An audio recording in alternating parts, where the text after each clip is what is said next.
আসসালামু আলাইকুম। আমি রুম ইতালি থেকে।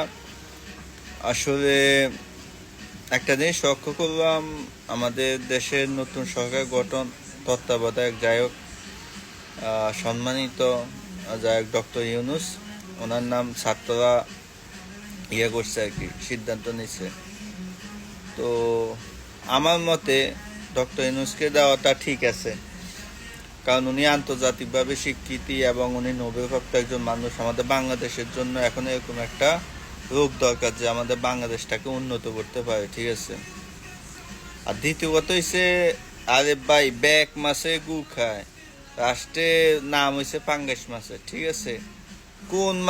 কোন মাছটা এটা খায় না? আচ্ছা, যাই হোক, এই কথাটা বললাম একটা কারণ, সুদের বিষয়। ফেসবুক খুলে অনেক টাইম অনেকে দেখি ডক্টর ইউনূসের ব্যাপারে যে উনি সুদখোর। আরে ভাই, হাসিনা থাকতে কোন ব্যাংকে সুদের কাজ কাম না হয়েছে? তারপর কোন মানুষ যেগুলো সুদের কারবার করে সুদ ছাড়া হয়েছে এ গেছে একটা। তারপর খালেদার টাইমে কোন কোন জায়গায় সুদ ছাড়া কাজ হয়েছে? আরে ভাই, আমি নিজে এই ব্যাংকের থেকে লোন নিছি।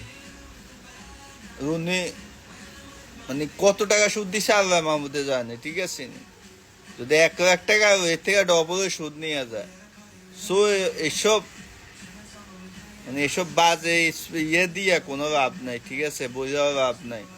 সুদ এগুলা কারবার চলবে, এটা জীবনেও এই সুদের কারবার কেউ বন্ধ করতে পারবে না, ঠিক আছে। সো আমার মতে ছাত্ররা যে সিদ্ধান্তটা নিছে ডক্টর ইউনূসের ব্যাপারে, 100% রাইট। দেখি উনি সামনের দিকে কি করে, আশা করি ভালো কিছু একটা করবে আর কি। আর বাংলাদেশে এখন যে পরিস্থিতি, সবাইকে অনুরোধ করবো যে এই জিনিসটা আপনারা দেখেন, এই যে লুটপাট বাংসুর, আসলে এগুলো তো করা ঠিক না। সবই তো রাষ্ট্রীয় সম্পদ, এগুলোতে আমাদেরকে গড়ে তুলতে হইব, তাই না?